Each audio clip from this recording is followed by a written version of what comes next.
Coronavirus, la pandemia. ¿Cuáles son los síntomas? ¿Cómo se transmite? ¿Qué puedo hacer para protegerme y prevenir la propagación de la enfermedad? Nuevo padecimiento que ha encendido las alarmas de los sistemas de salud. Coronavirus, la pandemia.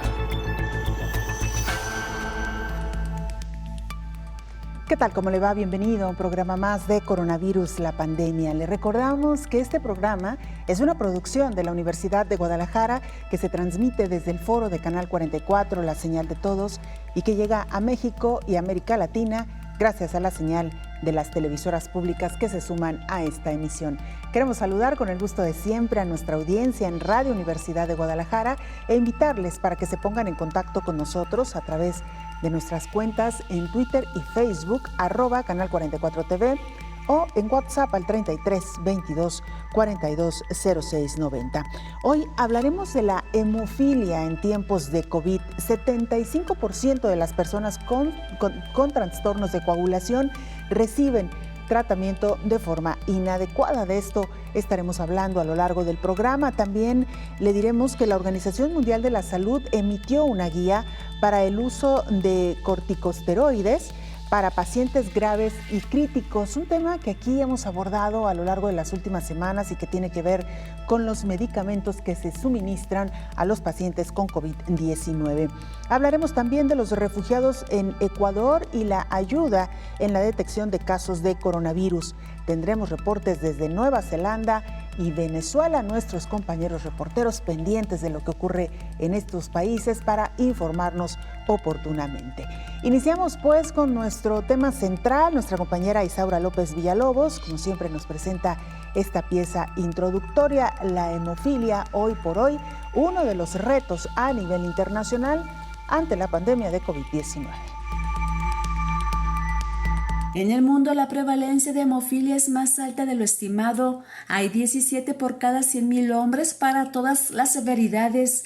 Más del 80% de las personas con trastornos de coagulación reciben tratamiento de forma inadecuada o nula. Con la pandemia COVID-19, la hemofilia se ha convertido en un reto a nivel internacional por los tratamientos, suspensión de actividades de salud, además de ser personas con mayor riesgo de contagio y padecer el nuevo coronavirus de forma agresiva. La COVID-19 ataca de manera severa a las personas con mayor vulnerabilidad en su salud. Se ha detectado que pacientes con hemofilia, con tratamiento profiláctico y que fueron contagiados deben continuar con su terapia de reemplazo de factor sin suspenderlo. En casos graves, señalan especialistas, incrementar un poco la dosis de reemplazo de factor para evitar complicaciones hemorrágicas. Sin embargo, estas valoraciones deberán realizarse por un especialista en hematología. Algunas recomendaciones para la comunidad médica y para pacientes con hemofilia tras la pandemia del coronavirus, además de resaltar las particularidades de ambas enfermedades, es mantener vigilancia continua para evitar trombosis y hemorragia. En pacientes con hemofilia y COVID-19 que necesiten anticoagulantes, este podría aplicarse de acuerdo a los lineamientos como a cualquier otra persona, acompañado de su hematólogo en todo momento. Los tratamientos para la hemofilia son a profilaxis y a demanda. El primero se trata de la administración del factor de coagulación varias veces a la semana para mantener niveles estables y constantes de dicho factor y se usa con la finalidad de prevenir hemorragias. El segundo se utiliza una vez que se ha producido la lesión y hemorragia. En este caso, el factor es administrado en la dosis y ciclo que indique el especialista para detener la hemorragia. En el mundo, la incidencia de pacientes con hemofilia es de 1 por cada 10,000 personas para tipo A y 1 por cada 30,000 para la tipo B. Sin embargo, uno de los principales retos que se enfrentan es que hay muchas personas sin diagnóstico por desconocimiento de la enfermedad. Con la pandemia COVID-19 urge que todas las personas con hemofilia estén bajo supervisión médica para prevenir afectaciones mayores por COVID-19. Señal informativa, Isaura López Villalobos. Muchas gracias, Isaura, por este reporte que nos da Marco, que nos pone elementos sobre la mesa para hablar precisamente de la hemofilia en tiempos de COVID-19. Antes, vamos a la sede de la Organización Mundial de la Salud. Ahí se encuentra nuestro compañero Roberto Castañares, quien nos presenta el reporte más actual. Roberto, te escuchamos. Adelante con la información. Hola, ¿qué tal? Buenos días, Belén. Buenos días a todo el auditorio de Canal 44. La Organización Mundial de la Salud ha confirmado que los fallecidos por COVID-19 en el mundo superan los 850.000 y los casos globales de esta enfermedad confirmados mediante test de laboratorio alcanzan los casi 25.800.000. El mayor cambio de tendencia se ha dado en las últimas fechas en la región de Asia del Sur y Suroriental, que se ha convertido en la segunda más afectada del mundo, superando en número a las infecciones en Europa, aunque en ambos casos están por encima de los 4.300.000 enfermos confirmados. La amplitud que ha alcanzado la pandemia en la zona sur de Asia tiene que ver directamente con el gran aumento de contaminaciones en India, que supera los 3.800.000 casos, solo por detrás de Estados Unidos, que roza los 6 millones, y de Brasil, que avanza hacia los 4 millones de afectados. Sin embargo, de mantenerse el ritmo de infecciones diarias en India, la próxima semana superará a Brasil en este trágico recuento.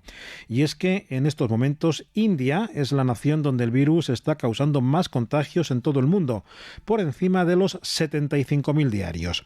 En esa misma zona del mundo y las más próximas, la Organización Mundial de la Salud ha advertido de un aumento del número de casos de coronavirus, en parte por la celebración de eventos sociales y religiosos.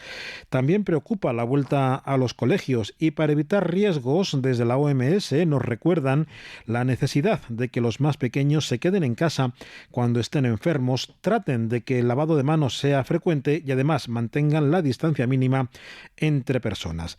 Por cierto, el presidente de Estados Unidos, Donald Trump, ha accedido a dar $108 millones a la Organización Mundial de la Salud, pero destinados a financiar programas contra la polio y la gripe. Trump sigue firme en su deseo de retirar a su país de este organismo en julio de 2021, al culparlo de haber sido parcial en favor de China durante la pandemia de COVID-19. Reportó desde Europa Roberto Castañares para el programa Coronavirus, la pandemia.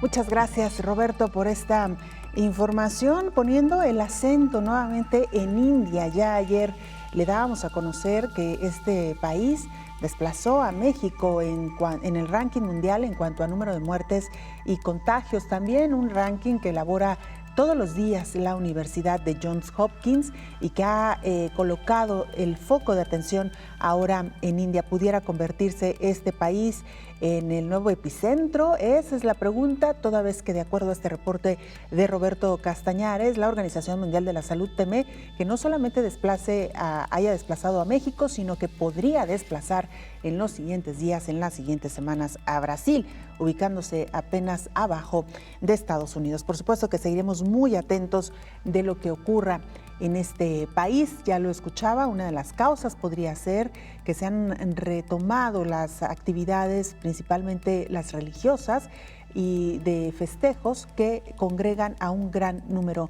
de personas. Está con nosotros ya el infectólogo Héctor Raúl Pérez Gómez. Doctor, como siempre, qué gusto saludarlo. Belén? Buen día, gusto verte. Igualmente, gracias, doctor. Hoy un tema que habíamos dejado quizá de lado, doctor, y que quizá lo habíamos abordado de manera periférica, y que tiene que ver con aquellos pacientes que padecen hemofilia. Un dato importante, porque usted aquí nos ha explicado cuáles son las repercusiones que tiene COVID-19, particularmente en la generación o en la creación de algunos pues pequeños coágulos, digamos, en la sangre. Primero, si le parece, doctor, háblenos por favor qué es la hemofilia, en qué consiste esa enfermedad. Bueno, la hemofilia o las hemofilias, porque existen predominantemente dos, son enfermedades que causan trastornos de la coagulación sanguínea y que son hereditarias. Son enfermedades en las que el trastorno de un gen responsable de producir proteínas relacionadas con la coagulación, particularmente el factor 8 y el factor 9 de la coagulación, están alterados. Y estos pacientes, que habitualmente inician en las etapas muy tempranas de la vida, precisamente por ser un trastorno de orden genético, pueden sufrir hemorragias sanguíneas de diversa índole, pero además de diversa intensidad, dependiendo del grado de daño que tiene el gen y de la cantidad de factor 8 o factor 9 de la coagulación que se está produciendo. Hay hemofilias completas en donde el factor de la coagulación, sobre todo el factor 8, se produce de manera muy deficiente, y ahí evidentemente, en cuanto se detecta la enfermedad, los pacientes deben estar recibiendo con cierta periodicidad este factor 8, que se produce precisamente a partir de plasma sanguíneo, y la producción de este factor pues ha cambiado de manera radical la evolución de estos pacientes que padecen hemofilia, ya que en otros momentos, cuando no se tenía factor 8 de la coagulación, bueno, la manera de resolver los episodios agudos de hemorragia de estos pacientes era utilizando plasma que contiene estos factores de la coagulación, y con éxito relativo, digamos. Eran pacientes que lamentablemente tenían corta sobrevida, pero ahora las cosas han cambiado mucho, insisto, a partir de que laboratorios hace algunas 3 décadas o 4 décadas han venido produciendo los factores de la coagulación, y esto pues les ha permitido sobrevivir y en muchos momentos, por fortuna, llevar una vida prácticamente normal a los pacientes con hemofilia. Doctor, ¿y es 100% hereditaria o Sí, no hay una otra manera de...? Absolutamente, Belén. En la historia hay descripciones de muchas familias con hemofilia. Probablemente la descripción histórica más interesante sea la de la familia de Nicolás II, el zar, el último de los zares de Rusia. Recordarás que uno de sus hijos padecía hemofilia. Este gen defectuoso lo porta la mujer, pero se expresa en los hijos varones. Entonces, por eso, ninguna de las hijas tenía expresado el gen de la hemofilia, pero sí el hijo de Nicolás II, que eventualmente hubiera sido el siguiente zar de haber continuado la dinastía de los Romanov, ¿no? Claro. Así es como se describe en la historia, y esa familia, ese caso en la familia de los Romanov, de Nicolás II, es muy descriptivo, porque quien la padecen son los varones, quienes la portan genéticamente son las mujeres, y son quienes transmiten la herencia. ¿Y es posible conocer en el caso de las mujeres cuando se es portadora? Sí se puede. Ahora con estudios de genética, particularmente a partir de la descripción del genoma humano, se puede perfectamente identificar cuando existe esa predisposición familiar para desarrollar ya sea hemofilia tipo A o hemofilia tipo B. Hay otros trastornos de la coagulación que igual tienen un contexto genético, como es el caso de la enfermedad de von Willebrand, otro de los factores de la coagulación, pero la más común definitivamente es la hemofilia clásica. Doctor, vamos a regresar con mucho más para conocer qué es la hemofilia, cómo se desarrolla esta enfermedad y pues qué cuidados hay que tener en medio de este contexto de la pandemia de COVID-19. Con esto regresamos después de la pausa, @Canal 44 TV en Twitter y Facebook, sus preguntas, sus comentarios, sus dudas, o nos puede mandar mensajes también al 33 22 42 06 90. Una pausa, volvemos.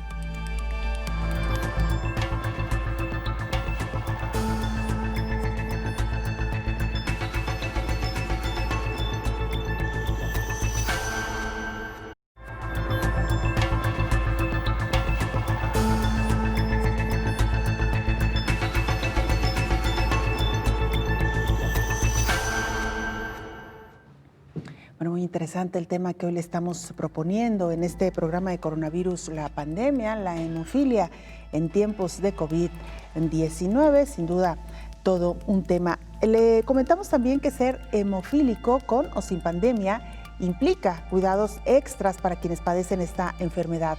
Al tratarse de un trastorno de coagulación congénito de la sangre, estas personas deben modificar desde muy pequeños su estilo de vida para evitar al máximo accidentes que les produzcan hemorragias fatales.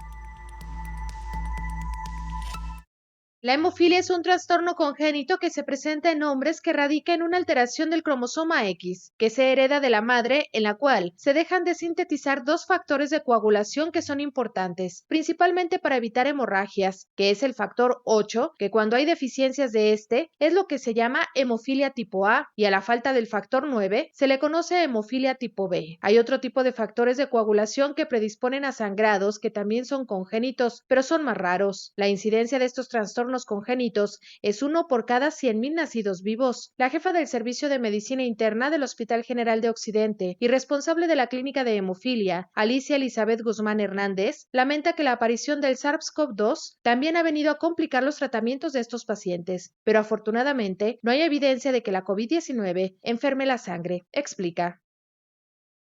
El problema con los pacientes hemofílicos pues es que claro, están con un tratamiento derivado de plasma y que a final de cuentas pues ese derivado de plasma es de sangre, que hasta el momento pues no se ha sabido de una contaminación por COVID en productos sanguíneos, ¿no?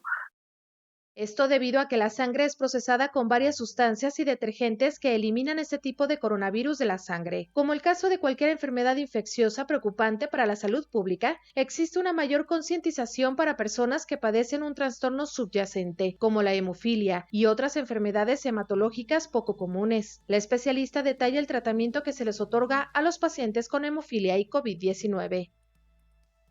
No hay como un estudio fijo en pacientes de hemofilia de decir, bueno, si ya tiene un SARS-CoV-2 y tiene una modalidad severa, vamos parando el tratamiento porque a lo mejor va a ser mayor trombosis. Al contrario, lo que se ha recomendado por parte de la Federación de Hemofílicos Mundial es incluso aumentar un poco más las dosis del medicamento, de los concentrados de factor, ¿para qué? Pues porque de entrada los síntomas más leves, que son desde la tos, gripa, esa presión que puedes generar a nivel de los vasos sanguíneos cerebrales a la hora de toser o a la hora de estar con dificultad para respirar, ponen mayor riesgo de sangrado a estos pacientes. Entonces, un poco paradójico el asunto, a pesar de que el COVID tal cual produce mayores trombos, en estos pacientes lo que queremos es que coagulen mejor, porque ellos de entrada tienen un mayor riesgo de sangrar. La Federación Mundial de Hemofilia actualiza constantemente información en su página web en torno a este trastorno y la COVID-19, informó Rocío López Fonseca. Mientras tanto, la Organización Mundial de la Salud emite una guía para el uso de corticosteroides para pacientes graves y críticos. La Organización Mundial de la Salud publicó una guía para médicos y tomadores de decisiones de atención médica sobre uso de corticosteroides en pacientes con COVID-19, una actualización realizada este miércoles 2 de septiembre. De acuerdo con la página web de la Clínica Mayo, los corticosteroides imitan los efectos de las hormonas que el organismo produce naturalmente en las glándulas suprarrenales, las cuales se encuentran en la parte superior de los riñones. Cuando se prescriben en dosis que exceden los niveles normales, los corticosteroides suprimen la inflamación. Se utilizan para tratar la artritis reumatoide, el lupus, el asma y las alergias. La OMS recomienda los corticosteroides sistémicos para el tratamiento de pacientes con COVID-19 grave y crítico, pero no para aquellos con COVID-19 no grave.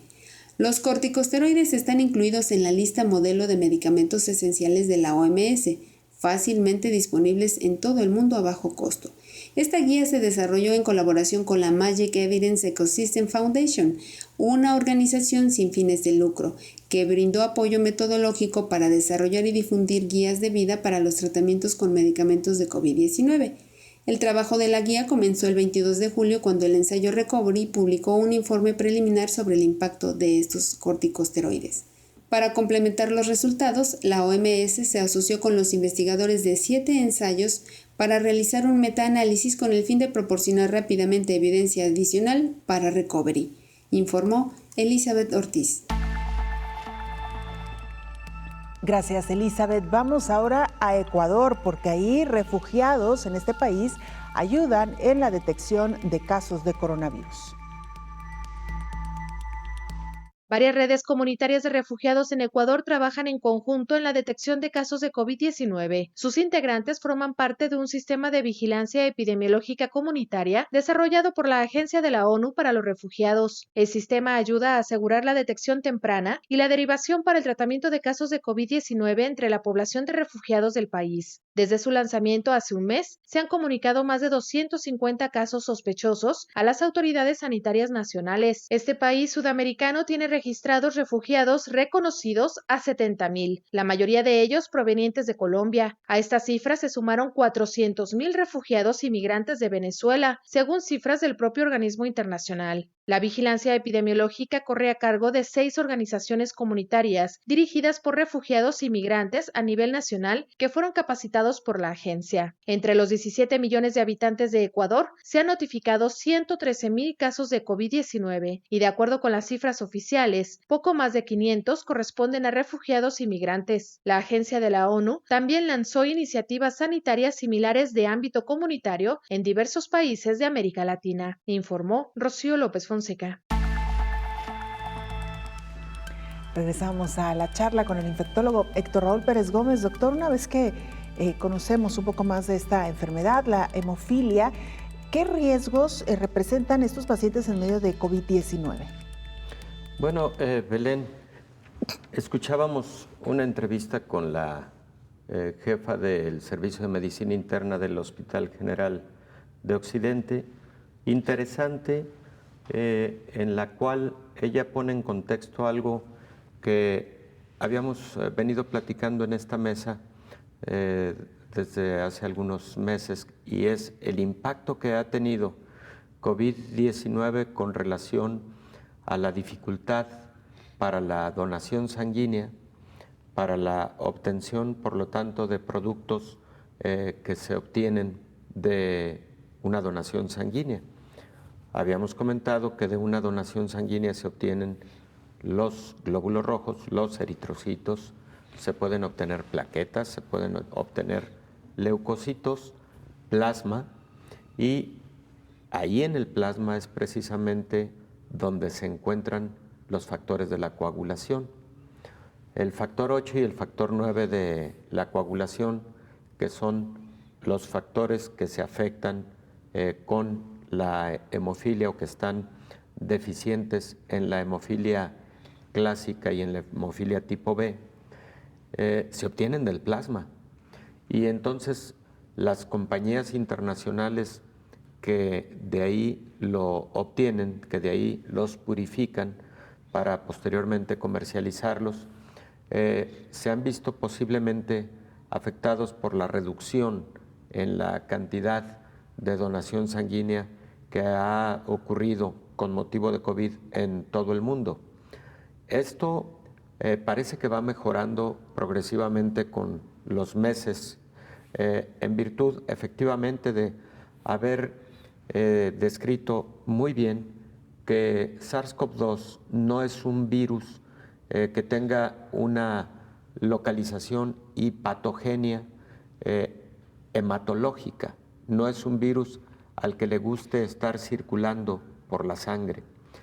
Sí se ha encontrado eventualmente en un bajo porcentaje, pero además de manera muy transitoria, a SARS-CoV-2 en PCRs realizadas en el torrente sanguíneo o en sangre.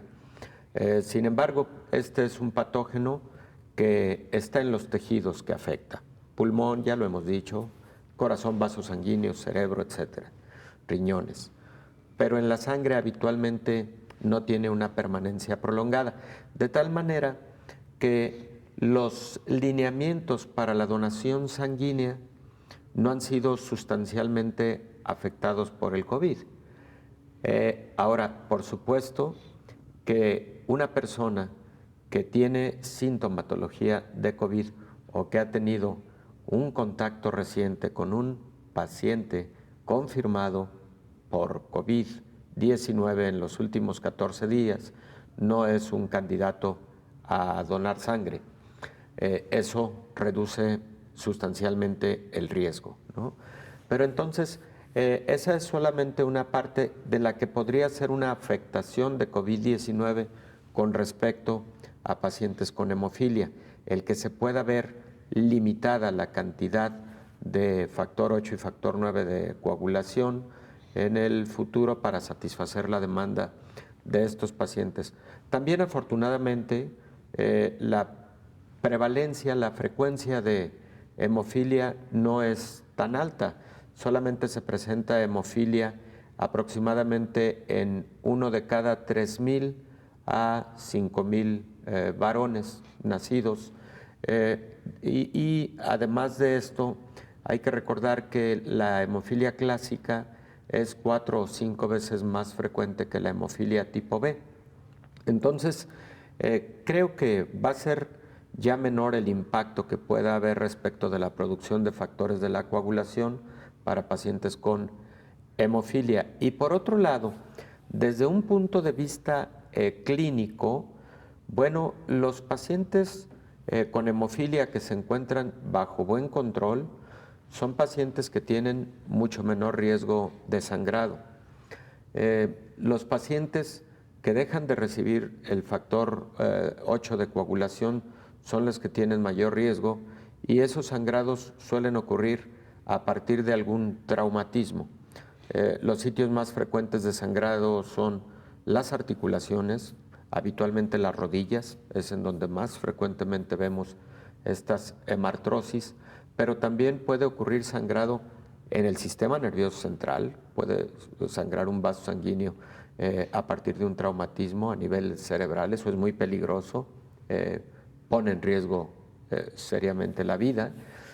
Puede haber sangrados debajo de la piel con lo que las personas llaman comúnmente moretones, ¿sí? Son hematomas habitualmente, y puede haber sangrado casi en cualquier lugar de la economía corporal, sobre todo a partir de traumatismos. Por eso, a los pacientes con hemofilia, una de las recomendaciones fundamentales es no se golpee. Un golpe, por menor que parezca, puede ser peligroso y puede generarle sangrado. Pues doctor, vamos a regresar por supuesto con este tema, es el tema central, hemofilia en tiempos de COVID. Vamos a la pausa, volvemos con más.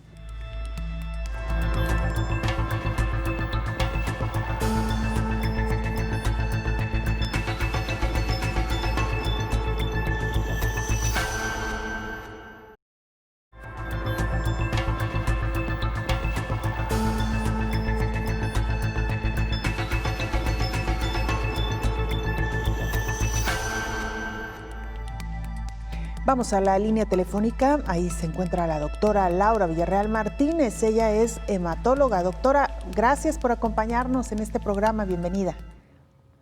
Hola Belén, buenos días, muchas gracias a ustedes por la invitación. Gracias, doctora. Hoy estamos dedicando nuestro programa a hablar de hemofilia en tiempos de COVID. Ya el infectólogo Héctor Raúl Pérez Gómez, que nos acompaña habitualmente en esta mesa, nos explicaba en qué consiste esta enfermedad y cuáles podrían ser pues algunas de las consecuencias de pacientes con hemofilia que enferman por COVID-19. Doctora, yo quisiera preguntarle en el caso específico de pacientes con hemofilia que enfermaran de manera grave en un supuesto, ¿cuáles serían, digamos, las recomendaciones desde el punto de vista de la hematología?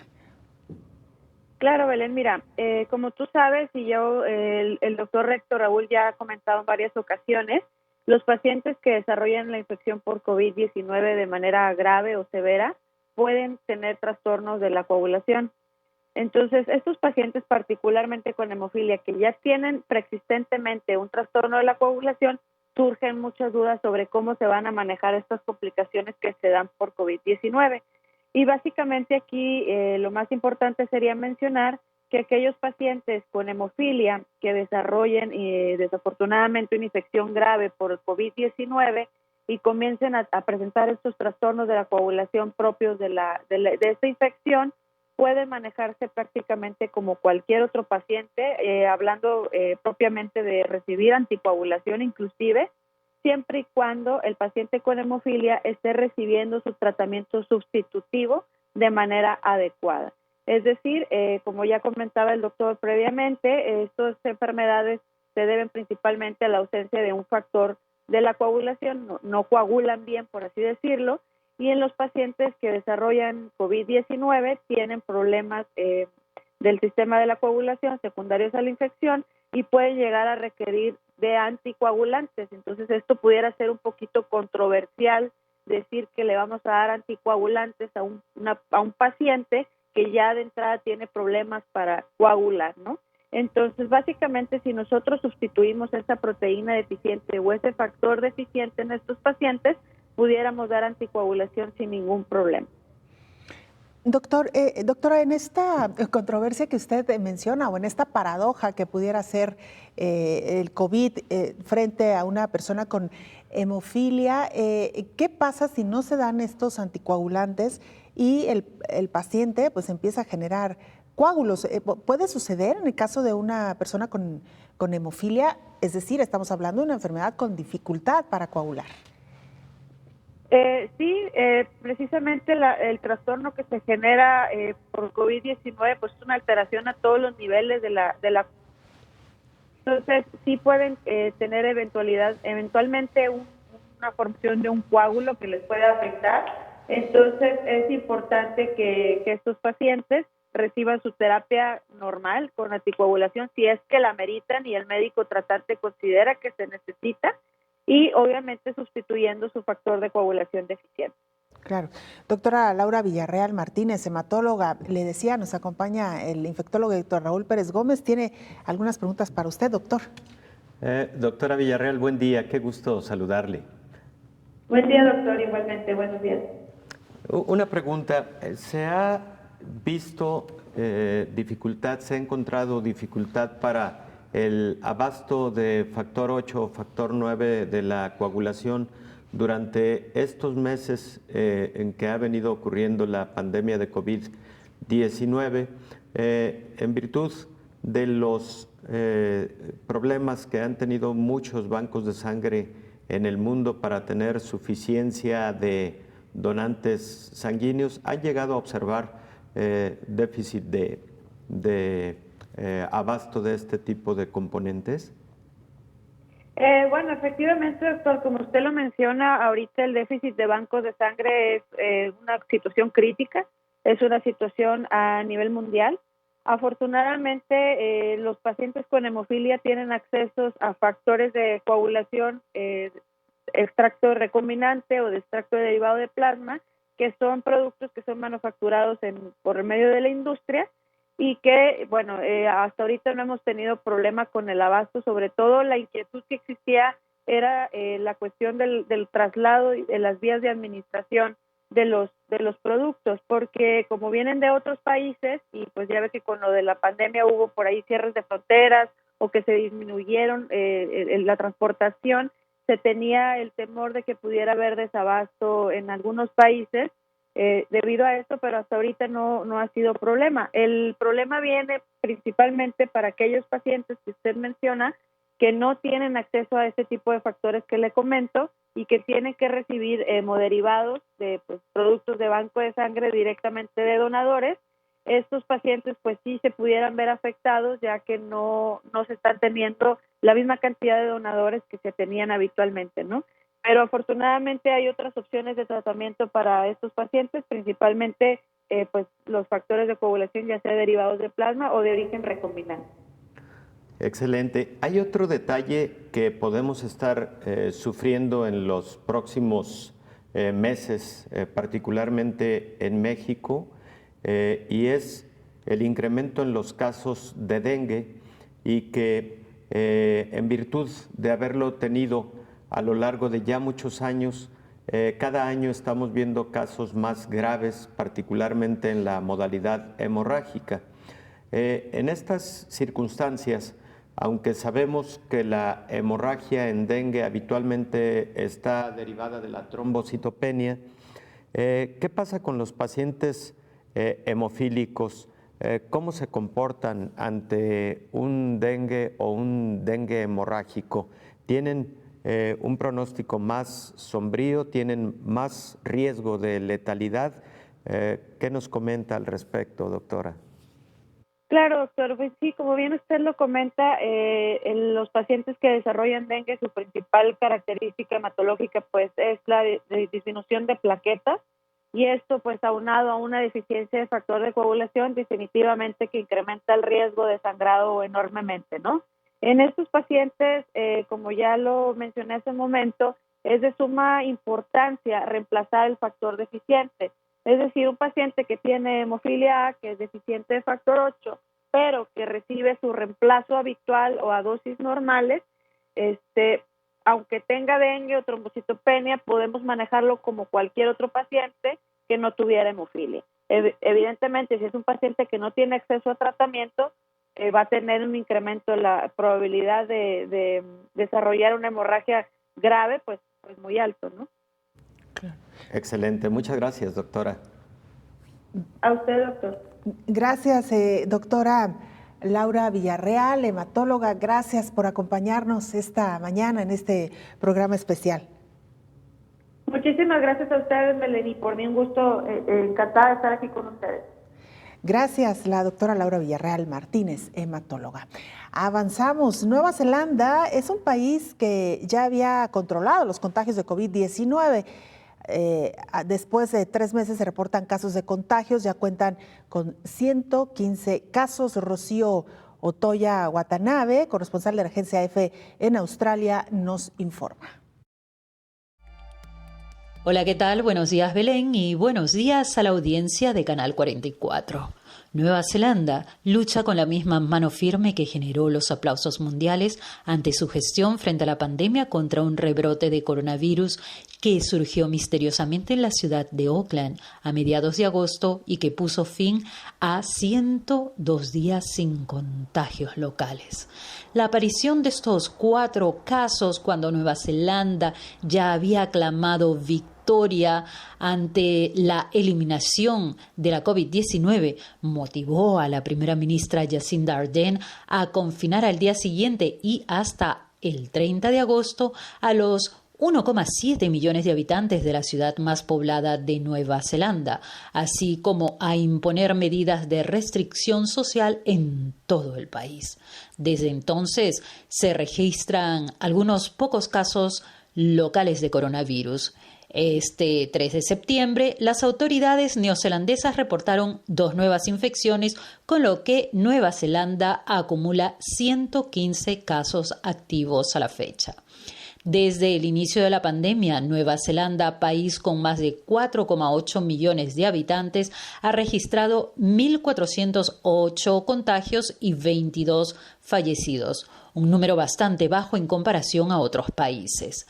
Los pobladores de Auckland ya están de vuelta en las calles tras pasar de las medidas de restricción de la etapa 3 a la 2, que los obliga actualmente a guardar distancia física y a usar mascarillas en el transporte público, así como limita las reuniones, aunque Jacinda Ardern prefiere llamar a esta nueva normalidad 2.5, en alusión a las medidas de precaución adicionales que quiere que se tomen. Entre tanto, las autoridades sanitarias de Nueva Zelanda siguen investigando el origen del brote de Auckland, que solamente se sabe comenzó en una empresa de transporte y refrigerado que también tiene una filial en la ciudad de Melbourne, epicentro de la segunda ola de COVID en Australia. Pero el resto sigue siendo un misterio. El rebrote de COVID también ha hecho aplazar las elecciones generales que inicialmente estaban previstas para el 19 de septiembre y se realizarán el 17 de octubre, en una campaña en que la oposición aprovechó para criticar al gobierno de Ardern por el control de las fronteras y los centros de cuarentena, al conocerse que las pruebas para detectar al virus no eran tan estrictas como se creían. Aún así, Ardern, parte favorita en estos comicios en los que los pronósticos indican que incluso su partido laborista ya no necesitará de alianzas para gobernar. Su gestión ordenó al inicio de la pandemia uno de los confinamientos más estrictos del mundo cuando tenía unas 50 infecciones de COVID y cerró sus fronteras permitiendo solamente el retorno de sus ciudadanos y residentes o la entrada de algunos equipos de producción de cine y televisión a los que somete a cuarentenas. Reportó desde Sydney, Australia, Rocío Toya para el programa Coronavirus, la pandemia. Rocío Toya presentándonos precisamente el reporte más actual de Nueva Zelanda. Doctor, antes de irnos a la pausa, brevemente lo decía usted ayer que este había sido uno de los casos de éxito. Dejábamos la posibilidad de que pudiera haber habido en estos días un rebrote. Hay un rebrote mínimo, pero sigue siendo un país con mucho control. Un país con mucho control, indudablemente. Fíjate, cuando tuvieron 50 casos fue cuando decidieron todas las medidas radicales que aquí comentamos ayer, como un caso de éxito de Nueva Zelanda. Yo creo que sigue siendo un caso de éxito. Este rebrote es pequeño, pero creo que ilustra el hecho de que no podemos excedernos en la confianza, mucho menos en países que tienen tanta intensidad en la pandemia en estos momentos como son los países de América Latina. Los países de América Latina, claro, qué barbaridad. E India, con poblaciones muy densas, doctor.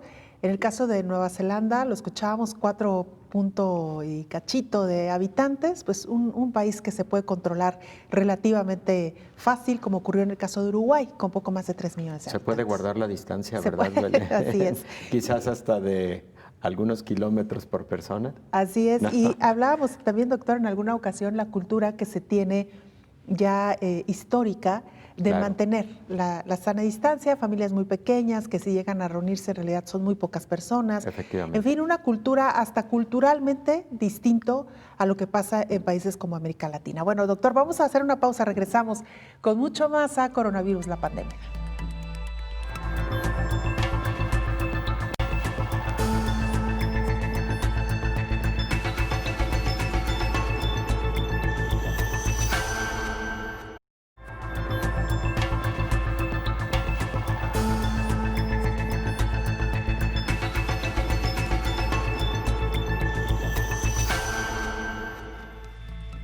Mire, un dato que no podemos pasar por alto y que por el contrario es muy importante llamar la atención. Casi 570,000 trabajadores de la salud contrajeron COVID en la región de América Latina.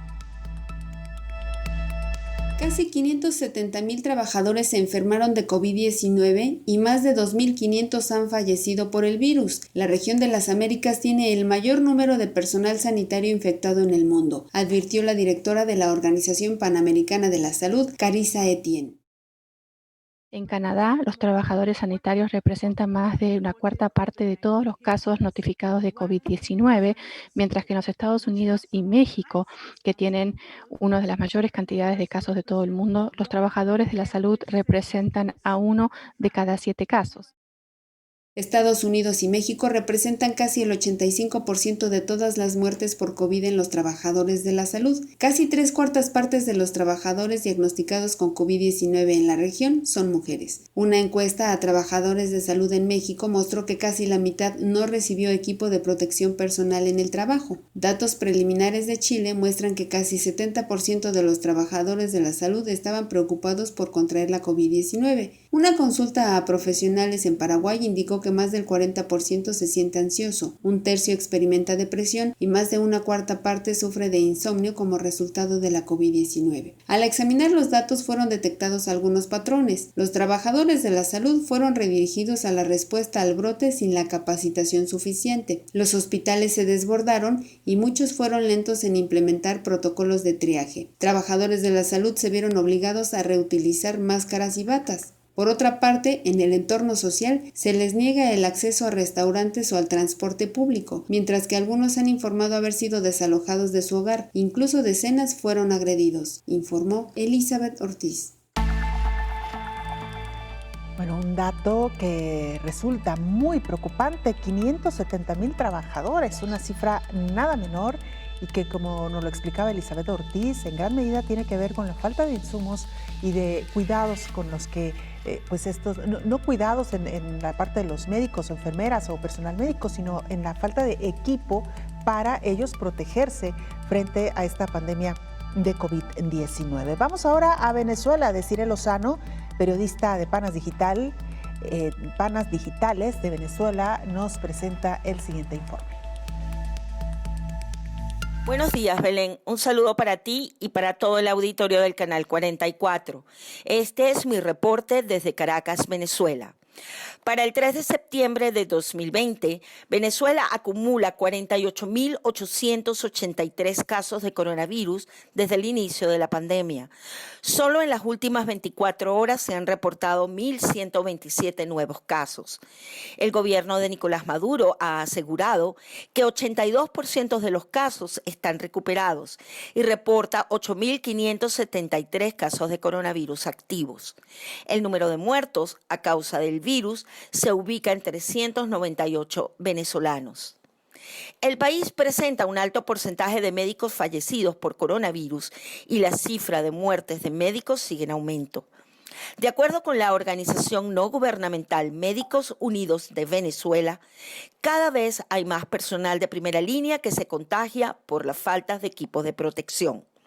Noemí Ramos, directiva de Médicos Unidos por Venezuela, ha indicado que las cifras de COVID-19 en Venezuela tienen un retraso importante, lo que significa que el número total de positivos y muertos por el coronavirus es mayor a los reportados por el régimen de Nicolás Maduro. Los médicos venezolanos reportan que los trajes de bioseguridad también son limitados. El traje de biopreno blanco solo se puede usar una vez, al igual que los guantes. Si un paciente tiene una crisis, el personal ha tenido que entrar a las habitaciones del paciente con solo un tapabocas y una visera de plástico. Los médicos afirman que pocas veces les dan el traje y el equipo de protección, lo que los obliga a regular las entradas al área de COVID-19 para que el material de seguridad no sea desperdiciado. Sin embargo, si sucede una emergencia, tienen que entrar con lo que tienen.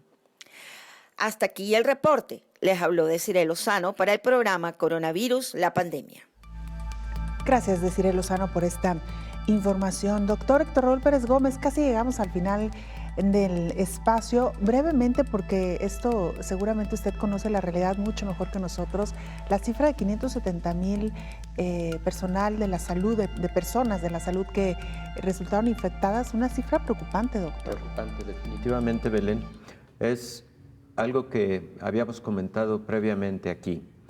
En países como México, incluso de la totalidad de la casuística que se ha venido presentando, alrededor del 15% son profesionales de la salud.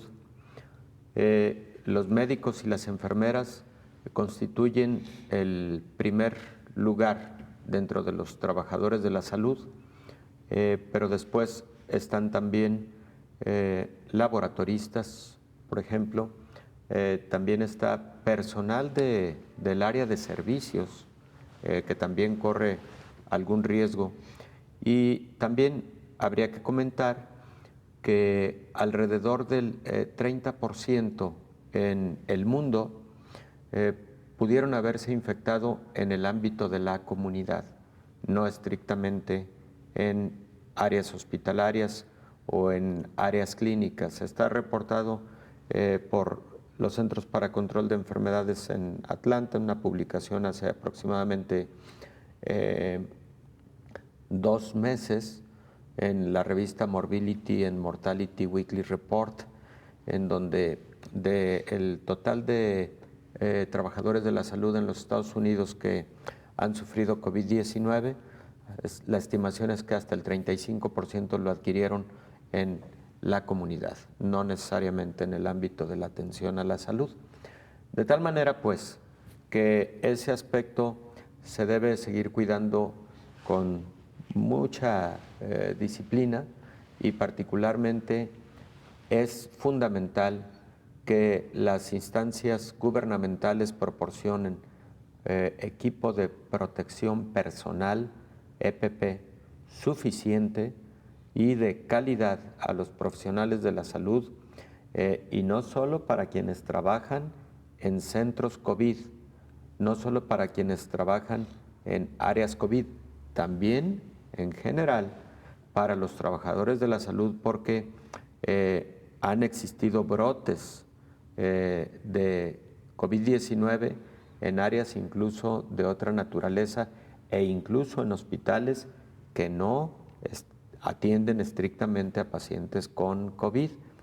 Cambiaron los lineamientos respecto de cómo debe protegerse el personal de la salud, no solamente con motivo de atender a pacientes con COVID. Por ejemplo, una recomendación generalizada es el uso permanente de cubrebocas durante la jornada laboral en prácticamente todos los trabajadores, y que sean cubrebocas de alta calidad, por ejemplo N95, ¿no?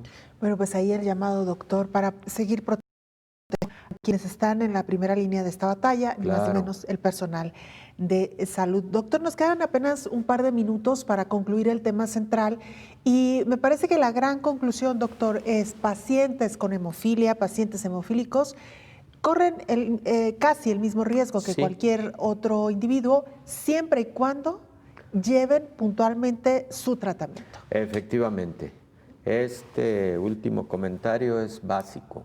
No modificar sus esquemas terapéuticos, estar bajo muy buen control con su hematóloga, su hematólogo o el médico internista que está llevando el control de su hemofilia, pediatras, porque frecuentemente son niños, y no se ha reportado a nivel internacional que la hemofilia como tal, ya sea la hemofilia clásica o la hemofilia tipo B o algún otro trastorno de la coagulación como la enfermedad de von Willebrand, sean un factor de riesgo para gravedad o la forma crítica de COVID-19.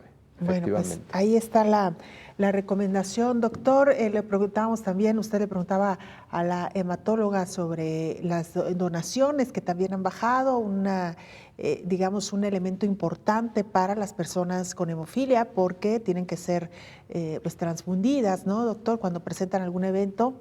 Y bueno, pues esto quizá es la parte que también tendremos que cuidar mucho en medio de esta pandemia. Definitivamente, aunque en la mayor parte de los países hay disponibilidad de los factores de coagulación ya desarrollados de manera recombinante o obtenidos de plasma sanguíneo, hay muchos países en donde no se tiene suficiente disponibilidad de este tipo de productos, y por lo tanto los pacientes con hemofilia que se presentan con un sangrado deben recibir plasma, y a veces ese plasma puede no estar a la mejor disponibilidad por motivo de el impacto que han tenido los bancos de sangre con motivo de la pandemia de COVID-19.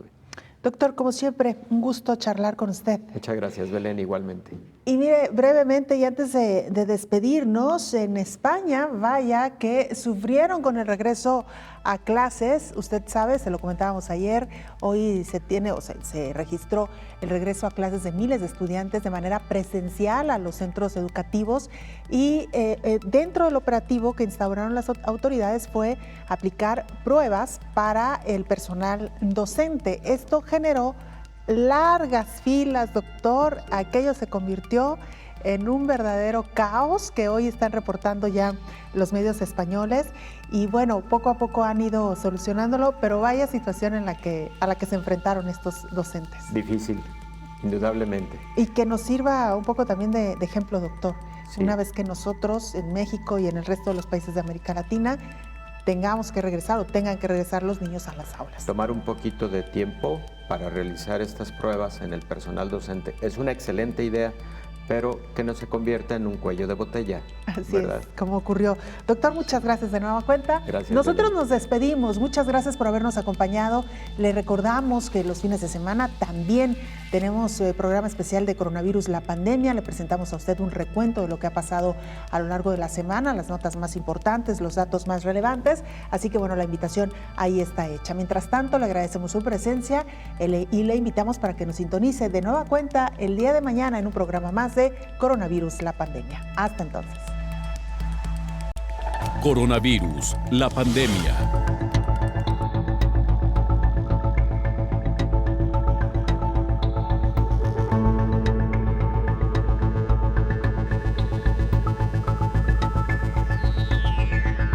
Coronavirus, la pandemia.